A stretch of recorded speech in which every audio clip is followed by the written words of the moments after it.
Hello everyone, welcome to be optimistic. तो कैसे हैं आप सब। तो दोस्तों आज हम लोगों का डे 5 है और हम लोग क्वेश्चन नंबर 41 से लेकर 50 तक इस वीडियो में डिस्कस करेंगे। तो बहुत सारी चीज़ें चैनल पे चल रही हैं और अगर आपने इससे पहले के 4 दिनों तक वाला नहीं देखा है तो उसको ज़रूर देख लीजिए। प्लेलिस्ट बनी हुई है और भी चैनल पे बहुत सारी चीज़ें चल रही हैं, उसको हम लोग एक सिस्टमेटिक वे में और टाइम टेबल के अकॉर्डिंग ही हम लोग उसको करने की कोशिश करेंगे ताकि आप लोगों को ज़्यादा सुविधा रहे। ठीक है, तो आप लोग इसको करिए। और रूल क्या है इसमें फिर से बता दे रहा हूँ कि आपको क्या करना है, पहले क्वेश्चन को पॉज करना है, फिर ट्राई करना है, पहले खुद सॉल्व करना है, उसके बाद तब मैं जिस तरह सॉल्व कर रहा हूँ उसको देखना है। अगर आपको लगता है किसी भी पर्टिकुलर क्वेश्चन में आप बहुत अच्छे तरीके से और किसी और तरीके से सॉल्व कर सकते हो उसको कमेंट करना है। और फाइनली आपका स्कोर कितना होता है 10 क्वेश्चन में से उसको भी नीचे कमेंट करना है। ठीक है, तो चलिए क्वेश्चन नंबर 1 आपके सामने है, आप लोग पॉज करिए वीडियो को और इसको ट्राई करिए। तो चलिए देख लेते हैं इसको कैसे हम लोग सॉल्व करेंगे। क्वेश्चन क्या है आपका, speed of stream of river is 20% of speed of boat in down stream. इसको दो तरह से सॉल्व कर सकते हो या और भी तरीके से सॉल्व कर सकते हो, मैं दोनों तरीके से बता दूंगा। And time taken to cover 48 kilometre of stream in 4 hours. ठीक है, पहले एक्स और वाई वाले से कर सकते हो और दूसरा आपका परसेंट और यूनिट वाले से भी कर सकते हो। तो 20% जो होता है इसकी वैल्यू क्या होती है 1/5। तो ये 1 जो कह रहा है ये कह रहा है कि स्ट्रीम की स्पीड है। ठीक है, और ये नीचे जो कह रहा है डाउन स्ट्रीम है, जिसमें क्या होता है बोट प्लस स्ट्रीम दोनों ऐड रहता है। तो 1 स्ट्रीम दे दिया है, बोट प्लस 1 इक्वल कितना हो गया 5 हो गया। तो बोट की स्पीड कितनी यूनिट हो जाएगी 4 यूनिट हो जाएगी, और स्पीड कितनी और स्ट्रीम की स्पीड कितनी हो जाएगी 1 यूनिट हो जाएगी। इतना तो मेरा निकल गया यहीं से। अब क्या कह रहा था कि 20% ज्यादा है, ये तो हम लोगों ने यहाँ तक कर लिया। अब आगे कह रहा है and time taken to cover 48 kilometre in up stream in 4 hours. ठीक है, 4 घंटे में आप स्ट्रीम में यहाँ यूनिट से निकालोगे स्पीड कितनी आ जाएगी 4 - 1। आप स्ट्रीम में क्या होता है माइनस कर देते हैं, तो 3 यूनिट जो हो जाएगा ये क्या हो जाएगा आपका आप स्ट्रीम में स्पीड हो जाएगी। ठीक है, अब निकालेंगे यहाँ से, देखो डिस्टेंस पता है मेरा, टाइम पता है, तो यहाँ से भी तो स्पीड निकाल सकता हूँ। दोनों स्पीड आप स्ट्रीम की बराबर कर सकता हूँ। तो 3 यूनिट बराबर कितना हो गया आपका 12। तो 1 यूनिट बराबर कितना हो गया 4। ठीक है, 4 हो गया। आप क्या पूछ रहा है, and speed of boat in still water is equal to the speed of train A. अब स्टिल वाटर में आपका जो बोट का स्पीड था कितना यूनिट था 4 यूनिट था। तो 1 यूनिट की वैल्यू आपकी 4 है, तो 4 यूनिट की वैल्यू कितनी हो जाएगी 4 × 4 कितना हो जाएगा 16 किलोमीटर पर आवर। ठीक है, ये स्टिल वाटर में बोट की स्पीड हो जाएगी, और यही किसकी स्पीड है आपकी ट्रेन की स्पीड है। ठीक है, अब क्या कह रहा है विच क्रॉसेस अ स्टैंडिंग मैन है तो इसका कोई भी डिस्टेंस होता नहीं तो हम लोग लेंगे नहीं, इन 36 सेकंड। अब क्या होता है फॉर्मूला आपका डिस्टेंस इक्वल क्या होता है स्पीड इनटू टाइम। स्पीड आपका कितना है 16 किलोमीटर पर आवर। अब इसको आप मीटर पर सेकंड में कन्वर्ट करोगे 5/18 से मल्टीप्लाई करना पड़ेगा। टाइम कितना आपका दिया हुआ है 36 सेकंड। तो यहाँ से हम लोग का डिस्टेंस पता चल जाएगा या लेंथ ऑफ ट्रेन पता चल जाएगा। वही सेम चीज होता है, 18 दूना 36 होता है, 5 दूना 10 और 16 दाएं 160 मीटर हो गया। ये तो एक तरीके से हो गया। अब एक्स और वाई वाले कैसे करोगे उसको भी बता देता हूँ, चलो ठीक है देख लेना फिर से, अगर समझ में नहीं आया होगा दोबारा रिपीट नहीं कर रहा हूँ। एक्स और वाई वाले से बता दे रहा हूँ। मान लो आप यूनिट वाले से नहीं करना चाहते हो तो वही चीज है, कुछ अलग नहीं है। एक मिनट बस इरेज कर लेने दो थोड़ा सा। आसान तरीके से कर सकते हो, एग्जाम में ये इतना सब लिखना नहीं पड़ेगा। एग्जाम में ये सबसे आसान यही मुझे लगता है कि आपका यूनिट वाला ही पड़ता है। ठीक है, एक्स और वाई लिखना नहीं पड़ता जरा, अभी आप देखोगे। अगर हम लोग क्या करेंगे स्ट्रीम को हम लोग y मान लें, y किलोमीटर पर आवर की स्पीड है, और जो बोट है वो कितनी है x किलोमीटर पर आवर की स्पीड है। अब अकॉर्डिंग टू क्वेश्चन क्या कह रहा है जो y है आपका वो अप स्ट्रीम का कितना परसेंट है 20% है। तो या तो इधर 5 का क्या 20% की वैल्यू क्या, तो 1/5, या तो 1/5 का इधर मल्टीप्लाई करो या तो 5 का इधर मल्टीप्लाई करो, दोनों सेम केस हो जाएंगे। y को y के साइड करो तो x इक्वल कितना y हो गया 4y, जो हम लोग का 4 यूनिट आया था। समझ में आया, तो ये इक्वल क्या हो गया 4y भी कर सकते हो बोट की स्पीड। समझे इस बात को। आप क्या कर रहा था अप स्ट्रीम में स्पीड क्या होती है बोट माइनस स्ट्रीम करोगे तो कितना y आएगा 3y, 4y minus y 3y आएगा बराबर ये स्पीड है। तो स्पीड के इक्विवेलेंट इधर भी करना पड़ेगा। तो 48 डिस्टेंस है और ये टाइम है, तो डिस्टेंस अपॉन टाइम करोगे you will get speed equal speed. 3y equal कितना हो गया 12, तो y इक्वल कितना हो गया 4 किलोमीटर आपका आ गया y की स्पीड, मतलब स्ट्रीम की स्पीड आ गई। अब आपसे क्या बोला था speed of boat in still water is equal to the speed of train A. अब ट्रेन ए की स्पीड जो आपको निकालना है ये कितनी हो जाएगी भाई 4, आपका y दिया हुआ है स्टिल वाटर में आपकी बोट की स्पीड, तो y की वैल्यू कितनी आ रही है 4 × 4 कितना हो जाएगा 16 किलोमीटर पर आवर। ठीक है, 16 किलोमीटर पर आवर आपकी स्पीड आ गई किसकी ट्रेन की। अब ये एक इंसान को 36 सेकंड में पार कर रहा है, तो डिस्टेंस हम लोगों को या लेंथ निकालना है, तो ये क्या होता है स्पीड इनटू टाइम। स्पीड कितना है 16 किलोमीटर पर आवर, इसको मीटर पर सेकंड में करोगे 5/18 से मल्टीप्लाई करके, इनटू टाइम कितना है 36 सेकंड। 18 का 18 दूना 36, 5 दूना 10, 16 दाएं 160 मीटर। आंसर हो गया। समझिए इस बात को, बहुत ही आसानी से दो तरीके से बता दिया। जिस भी तरीके से आपको लगता हो कर सकते हो, और भी तरीकों से क्वेश्चन सॉल्व कर सकते हो, कोई दिक्कत ऐसा नहीं है। क्वेश्चन नंबर 2 आपके स्क्रीन पर है, ट्राई करिए सॉल्व करने के लिए। तो चलिए देख लेते हैं किस तरह से इसको सॉल्व करेंगे। The ratio of time taken to run a certain distance by Ram and Mohan is this. Time का रेशियो आपका दिया हुआ है, कितना है आपका 4:3।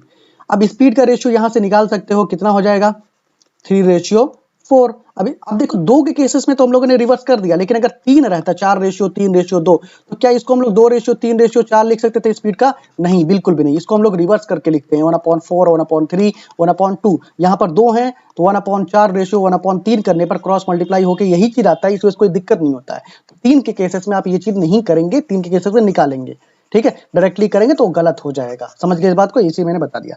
स्पीड का पता चल गया हम लोगों का। आप क्या कह रहे हैं, 10 Mohan wins the race by 360 metre, what is the distance to, चलो ठीक है। अगर मोहन क्या है भैया, मोहन जो है ये राम है, ये मोहन है। मोहन जीत जाता है रेस को 360 मीटर से। अब मान लो इनके बीच का डिफरेंस जो आ रहा है, स्पीड का जो डिफरेंस आ रहा है, कितना आ रहा है 1 यूनिट आ रहा है। तो यही 1 यूनिट आपका जो है 360 मीटर के बराबर है, क्योंकि इसी 1 यूनिट में ये ज्यादा दौड़ रहा है, ठीक है। स्पीड जैसे एग्जांपल के फॉर्म में अगर आपका क्या करता है, जो राम है 3 मीटर दौड़ता है, तो उसी टाइम में जो श्याम है, मोहन है, वो कितना दौड़ता है 4 मीटर दौड़ता है। तो मतलब रेस पूरी कौन नहीं कर पाएगा, आपका राम नहीं कर पाएगा, पूरी रेस कौन करेगा, मोहन करेगा, समझ गए ना। तो 4 यूनिट की वैल्यू अगर हम लोग निकाल दें तो टोटल जो रेस कोर्स है उसका हम लोगों का डिस्टेंस पता चल जाएगा। तो 36 दूना 72, 72 दूना 144 मीटर, ठीक है। समझे इस बात को। यहां थोड़ा समझ लो, ये जो डिफरेंस आ रहा है ना, ये जो डिफरेंस आ रहा है स्पीड में, वही डिफरेंस आपकी इसके बराबर है, समझ गए ना। कैसे है मतलब, यहां से देखो अगर 3 मीटर ये दौड़ रहा है तो ये 4 मीटर दौड़ रहा था, तो एक यूनिट जो डिफरेंस आ रहा है वो 360 मीटर के बराबर है, कितने से हार जा रहा है। तो इसी को हम लोगों ने यहाँ पर किया है यूनिट से, ठीक है। किसी और तरीके से अगर आप इसको कर सकते हो वैसे कर सकते हैं तो जरूर कमेंट करिए, ठीक है। तो चलिए क्वेश्चन नंबर 3 देख लेते हैं। पहले आप लोग ट्राई करेंगे, उसके बाद से सोल्यूशन देखेंगे। Satish mix 12 kg of wheat type of A, ठीक है, चलो, with 18 kg of wheat of type B. मतलब 2 टाइप के आपके हैं, एक ए टाइप का है, एक बी टाइप का है। 12 kg एक है, एक 18 kg, दोनों को मिक्स कर दे रहा है। चलो ठीक है, सतीश ने मिक्स कर दिया भैया। And sold the mixture at 20% above the price of A. मतलब ए का प्राइस मान लेते हैं एक्स है, तो बी का प्राइस मान लेते हैं वाई है। अब ये 20% ज्यादा ए वाली प्राइस पर बेच रहा है, दोनों मिक्सचर को ऐड करके। दोनों मिक्सचर को अगर ऐड करते हैं तो कितना हो जा रहा है 30 kg हो जा रहा है। तो 120% जो एक्स्ट्रा होता है, तो इसको हम लोग कैसे करेंगे, 120/100 मतलब क्या होगा 1.2 इंटू 1.2 कर लिया, इंटू एक्स कर लिया, क्योंकि एक्स वाले प्राइस पे ज्यादा बेच रहा था।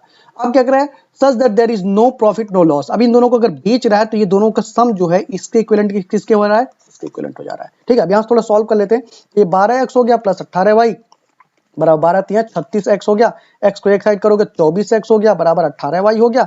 अब यहाँ से रेशियो निकाल सकते हैं, x/y बराबर कितना हो गया 18/24 बराबर कितना हो गया 3/4 हो गया। पूछ क्या रहा था हम लोगों से, find the ratio of the price पर केजी ऑफ टाइप ए मतलब x था हम लोगों का, टू द प्राइस पर केजी ऑफ टाइप बी वाले से, मतलब यही पूछ रहा था 3:4। आपका ये आंसर हो जाएगा, ठीक है, कुछ और नहीं पूछ रहा था। सॉरी। क्वेश्चन नंबर 4 देख लेते हैं। Sum of perimeter of 2 rectangles is this, ठीक है। 2 रेक्टेंगल का सम दिया हुआ है आपका, इतना है 216 है। And the length of both rectangles are ratio this, मतलब अगर पहले वाले का लेंथ जो है 3x है तो दूसरे वाले का लेंथ कितना होगा 2x होगा। If breadth of both rectangles are equal, दोनों का ब्रेथ क्या है इक्वल है, to the side of the square whose area is this. अब अगर स्क्वायर है तो स्क्वायर का आपका एरिया होता है साइड स्क्वायर की वैल्यू है 196, तो साइड इक्वल कितना आ जाएगा 14। तो मतलब यहाँ पर भी 14 आपका ब्रेथ है, यहाँ पर भी 14 ब्रेथ है।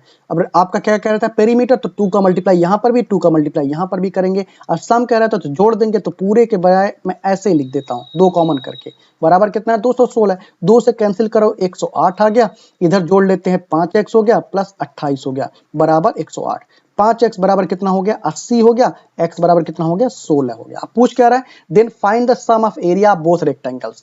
अब पहले वाले का लेंथ था x 3x, तो 16 कितना हो गया 48 गुणे 14 प्लस 16 दूना 32 प्लस 14। कैसे आए, दूसरे वाले का जो आपका लेंथ था 2x था, तो देखो 14 कॉमन है, 48 प्लस 32 ऐड करोगे 80 हो जाएगा। 80 गुणे 14, 14 8 होता है 112, जीरो लगा दो, मीटर लिख दो, सेंटीमीटर स्क्वायर है, सॉरी, ठीक है। कौन सा हो गया ये वाला, खत्म। क्वेश्चन नंबर 5 पे आते हैं। क्वेश्चन नंबर 5 पहले आप ट्राई करेंगे, उसके बाद मैं बता रहा हूँ। देखो क्या है question, 7 years ago ratio of ages of Abhi and Rahul, Abhi और राहुल हैं 7 साल पहले की बात कर रहा है, -7 कर दिया, 5:3 दिया हुआ है, ठीक है। आगे क्या कह रहा है, 8 years hence, 8 साल बाद, ठीक है, their ratio of ages are 3:3, 3:2, 3:2 में दिया हुआ है, ठीक है। चलो यहाँ से देख लेते हैं, पहले डिफरेंस देखेंगे, 2 डिफरेंस है, यहाँ 1 है, नहीं होगा। अब इन दोनों का डिफरेंस देखेंगे, 2 है तो 2 का मल्टीप्लाई यहाँ करोगे 6 हो गया, 4 हो गया। यहाँ 1 है, 1 का मल्टीप्लाई करोगे 5:3 हो गया। डिफरेंस अब देखो 1 आ रहा है, यस आ रहा है, तो 1 यूनिट बराबर कितना हो गया, 15 हो गया, ठीक है। अब क्या पूछ रहे हैं हम लोगों से, find the age of Sati whose present age is equal to the average of present ages of Abhi and Rahul. Abhi और राहुल का प्रेजेंट एज अगर मिल जाए तो उसका एवरेज निकाल देंगे, सती का एज निकल जाएगा। तो या तो यहाँ से निकालो या तो यहाँ से निकालो, मैं यहाँ से निकालना चाहूंगा। अब आप अगर ये कंडीशन आया तो अगर इसमें करके निकालोगे गलत हो जाएगा। आपका न्यू जो इक्वेशन बना हुआ ये बना है तो इसमें निकालना है। 15 यूनिट है 1 का बराबर, तो 6 4 10 हो गया, 10 का कितना हो जाएगा, 150, ठीक है। अब 150 में से कितना माइनस करोगे, 8 साल तो आपका हो गया किसका, अभी का, और 8 साल हो गया राहुल का, तो माइनस कितना करोगे, 16 साल। 134 आपका उनका परसेंटेजेस का सम आया। अब इसमें अगर 2 से डिवाइड कर दो तो ये सती का आ जाएगा, 67 ईयर्स आपका एज आ जाएगा, ठीक है। सिंपल सा था, खत्म। अगला क्वेश्चन नंबर 6 देख लेते हैं। The sum of squares of two positive numbers is 628, ठीक है। चलो दो कोई पॉजिटिव नंबर है जिनके सम आपके स्क्वायर्स के कितने हैं, 628 है। One number is 45 5/11% less than other number, ठीक है, इतना नंबर कम है तो इसकी जो वैल्यू ही होती है ये आपको याद होनी चाहिए, 5/11 होती है। कम है तो माइनस लगाएंगे, तो नंबर्स क्या हो सकते हैं, 11 - 5 6 हो जाएगा, अपॉन 11 हो जाएगा। एक 6x ले सकते हैं, एक 5x ले सकते हैं, या याद देना लेस देन दिया हुआ है तो ये नंबर हम 5/11x नहीं ले सकते, ये कम कह रहा है, इसी मैंने माइनस डिनोट करा। तो अभी इक्वालिटी टू क्वेश्चन क्या है, 6x² है प्लस 11x² है, बराबर कितना है ये 628, तो ये होता है 36x² प्लस 121x² बराबर कितना है 628। अब इन दोनों को ऐड करोगे कितना हो जाएगा, 157x² बराबर हो गया 628। 15 चौको 60, 7 चौको 28, x² बराबर कितना हो गया 4, x बराबर कितना हो गया 2 हो गया। पूछ क्या रहा था, find the smaller number, smaller number क्या था 6x था, 6 दूना 12 हो जाएगा आंसर। ग्रेटर नंबर पूछता तो 11 दूना 22 कर देते, खत्म, ठीक है। क्वेश्चन नंबर 7 पे आ जाते हैं। क्वेश्चन नंबर 7 आप लोग ट्राई करेंगे, उसके बाद देखेंगे मैंने कैसे सॉल्व किया है। क्या है question, Neha score 37% marks and failed by 78 marks. अगर 37% उसने स्कोर किया है, अगर उसमें 78 मार्क्स जोड़ दिया तो ये पास हो जाएगी कि नहीं हो जाएगी, हो जाएगी ना, हो जाएगी ना मित्रों।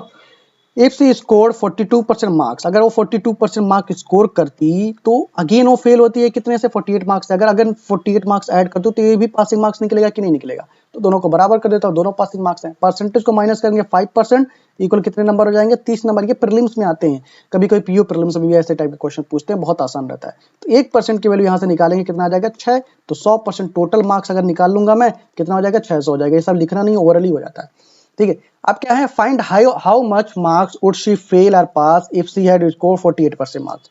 48% नंबर पा रही है तो 48 इंटू 6 करेंगे, 00 100 के वजह खत्म हो जाएगा, 6 48, 6 24, 4 28, इतना नंबर वो पाई है। अब बोल रहा है कितना नंबर से वो पास हुई है या फेल हुई है ये बताओ। तो पासिंग मार्क्स हम लोग कहाँ से निकाल सकते हैं, या तो यहाँ से निकालें या तो यहाँ से निकालें। यहाँ से निकालना थोड़ा टफ पड़ेगा, मल्टीप्लाई करने ज़्यादा हो जाएगा, यहाँ से आसानी से निकाल लेंगे। तो 42%, 42 इंटू 6 प्लस 48, 6 कैसे किया, 42 गुणे 600 करोगे ना, अपॉन 100 करोगे तो 00 कैंसिल हो जाएगा, तो ही मैंने लिखा है। 6 दूना 12, 6 चौको 24, 25, 252 प्लस 48 कितना हो जाएगा 300। 300 नंबर पासिंग नंबर है और ये पार रही है 288, तो कितने नंबर से फेल हो रही है, 12 नंबर से फेल हो जा रही है। तो ऑप्शन ख्याल से देख के टिक करना है, ये नहीं कि भाई 12 यहाँ भी दिख 12 दिख नहीं रहा है। एग्जाम में अक्सर आपको 12 दिख जाएगा पास वाला भी, ठीक है, 12 मार्क्स पास ऐसा, तो आप गलती से इस पे टिक कर देते हो तो ख्याल से रखना, नहीं तो दिक्कत हो जाएगा, ठीक है। चलो क्वेश्चन नंबर 8 पे आ जाते हैं हम लोग। क्वेश्चन नंबर 8 क्या है आप लोगों का, पहले आप लोग ट्राई करेंगे उसके बाद सोल्यूशन देखेंगे। Ratio of efficiency of Q and P to complete a work is 1:3। Q है और एक P है, 1:3 दिया हुआ है आपका efficiency, and they together do the same work in the same time as the time in which A and B together can do it. मतलब A और B भी दो पर्सन अलग हैं जो इतने ही टाइम में करते हैं जितने टाइम में Q और P करते हैं, ठीक है। इतना कहने का मतलब इतना था, मैंने यहाँ पर लिख लिया। If A alone and B alone completes a work in 6 and 8 days, मतलब ये 6 दिन में कर रहा है भाई, ये 8 दिन में कर रहा है, ठीक है, respectively. Then find the time taken to complete the same work by P alone, P के द्वारा बताना है कितना करा गया। तो यहाँ से हम लोग टोटल वर्क तो निकाल सकते हैं ना, 24, इफिशिएंसी निकाल सकता हूँ 4, यहाँ से इफिशिएंसी 3, तो टोटल वर्क यहाँ से निकाल सकता हूँ कितना आ जाएगा, done by A and B कितना हो जाएगा 24/7। तो यही 24/7 किसके थ्रू करा जा रहा है, Q and P के थ्रू भी करा जा रहा है। अब P अलोन के थ्रू पूछ रहा है तो कैसे निकालेंगे P अलोन के थ्रू, देखो आपने एक फॉर्मूला पढ़ा होगा, इफिशियंसी इनटू टाइम इक्वल होता है क्या, वर्क डन या टोटल वर्क, ऐसे पढ़ा हुआ है ना। इफिशियंसी आपकी किसकी चाहिए, पी की चाहिए, 3 हो गया, बटे टोटल कितनी है 4 इंटू टाइम, 4 कहां से आया, इन दोनों को जोड़ के, बराबर टोटल वर्क कितना है 24/7। अब टाइम इक्वल यहां से क्या निकालेंगे, यहां लिख दे रहा हूं 24/7 गुणे 4/3, 3 × 24, 8 चौको 32/7, 7 से करो, 7 चौको 28, 4/7, ये आंसर हो जाएगा आपका किसका, जो टाइम लगेगा इसको, ठीक है। तो ऑप्शन कौन सा हो गया, 4 वाला। तो क्वेश्चन नंबर 9 देख लेते हैं। क्वेश्चन नंबर 9 क्या है, सबसे पहले आप लोग ट्राई करेंगे, वीडियो को पॉज करिए और ट्राई करिए, ठीक है। तो चलिए देखते हैं क्वेश्चन क्या है। A man earns 45% interest on a sum, ठीक है, कोई सम है उस पे 45% वो इंटरेस्ट ले रहा है, पता नहीं कितने साल में, ठीक है। If he had invested for 3 more years, 3 साल और ज्यादा के लिए अगर इन्वेस्ट करता है तो क्या होता है, then the ratio of the amount got to amount invested becomes 8:5, मतलब अमाउंट जो 3 साल बाद हो रहा है 8 हो जा रहा है, और प्रिंसिपल जो आपका था 45% इंटरेस्ट के पास में वो 5 था। और इधर रेट ऑफ इंटरेस्ट आसान सा है, देखो कैसे कर सकते हैं। मान लो शुरू में जो टाइम था वो टी साल था, तो टी साल के लिए इसे जो इंटरेस्ट मिल रहा था कितना परसेंट मिल रहा था, 45% मिल रहा था। अब इसके पास टाइम जो हो जा रहा है कितना हो जा रहा है, t+3 ईयर्स हो जा रहा है। अब इंटरेस्ट कितना है ये मुझे नहीं पता, ठीक है, ये क्या हो गया, चलो ये नहीं पता मुझे, लेकिन मैं इंटरेस्ट निकाल सकता हूँ। प्रिंसिपल जो हो रहा है प्रेजेंट टाइम में, यहाँ इसके लिए प्रिंसिपल कितना है 5x है, और इसके लिए अमाउंट कितना हो जा रहा है आपका 8x हो जा रहा है, ठीक है, समझ गए। अब यहाँ से इंटरेस्ट कितना आ रहा है 3x आ रहा है, तो यहाँ से मैं इंटरेस्ट निकाल सकता हूँ, रेट में कितना आ रहा है 3x बटे प्रिंसिपल होता है या सीपी जैसा आप निकालते हो इंटू 100%, x कैंसिल 5 से कैंसिल करो तो ये हो जाएगा 20, 20 दिया है 60, मतलब ये 60% जो आ रहा है ये किसकी वैल्यू है, t+3 की है। t+3 बराबर कितना हो गया 60% हो गया। t की वैल्यू पता है कितने परसेंट है आपकी, टाइम जो आ रही है आपकी कितने परसेंट है 45%, तो 45% प्लस 3 इक्वल कितना हो गया 60%। तो 3 साल बराबर कितना परसेंट हो गया 15%। ईयरली निकालना है तो 1 साल का निकालेंगे, कितना परसेंट आ गया 5%। तो आंसर कौन सा हो गया 5%, खत्म। अब इसको प्रोसीजर के थ्रू भी कर सकते हो, ये मैंने शॉर्ट में थोड़ा सा बताया और कुछ भी नहीं है, ठीक है। समझ में अगर नहीं है तो जरूर कमेंट कर लीजिएगा, ट्राई करेंगे बताने के लिए। हाँ, क्वेश्चन नंबर 10 देख लेते हैं, आप लोग ट्राई करेंगे उसके बाद सोल्यूशन देखेंगे। सतीश गेव 30% ऑफ his monthly salary to his 2 friends Sandy and Veer. Sandy और वीर को सतीश अपना 30% सैलरी देता है, which is equally divided between them, जो उनमें 15% मतलब इक्वली तभी तो होगा भाई, आधा आधा डिवाइड कर लेते हैं। एंड 20% ऑफ द रिमेनिंग, अब 30% दे दिया, बचा कितना 70%, इसका 20% क्या करता है वो, मतलब 14 जो आपका मिल रहा है ये क्या करता है अपने सन को देता है, ठीक है 14%। If sum of money got by Satish son and Veer is this, Veer और सतीश सन कितना परसेंट पा रहे हैं 29%, कितना है ये 4350। अब पूछ कह रहा है find monthly salary of Satish, मतलब 100% की वैल्यू पूछ रहा है, तो क्या करोगे 29% से डिवाइड होगा 100 से मल्टीप्लाई, 29 करने में 29 होता है, 14 145 29 25 145 15 15,000 हो जाएगा, ठीक है, खत्म आंसर। यहाँ 0 होना चाहिए ऑप्शन नंबर ये, ठीक है। तो यही क्वेश्चन थे आज के, होपफुली आप लोगों को सारे क्वेश्चन समझ में आए होंगे। जो भी आपके स्कोर हो काइंडली कमेंट, और किसी भी क्वेश्चन को अगर आप किसी और तरीके से सॉल्व कर सकते हो उसको भी जरूर कमेंट करिएगा। हंसते रहिए, मुस्कुराते रहिए और मेहनत से पढ़ते रहिए। होपफुली ये सीरीज जरूर आपको पसंद आएगी, और कोशिश किया जाएगा कुछ और चीजें लाने के लिए आपको, जो आपको बेनिफिट ज्यादा करें। थैंक यू वेरी मच इस वीडियो को देखने के लिए। Best of luck guys and God bless you all.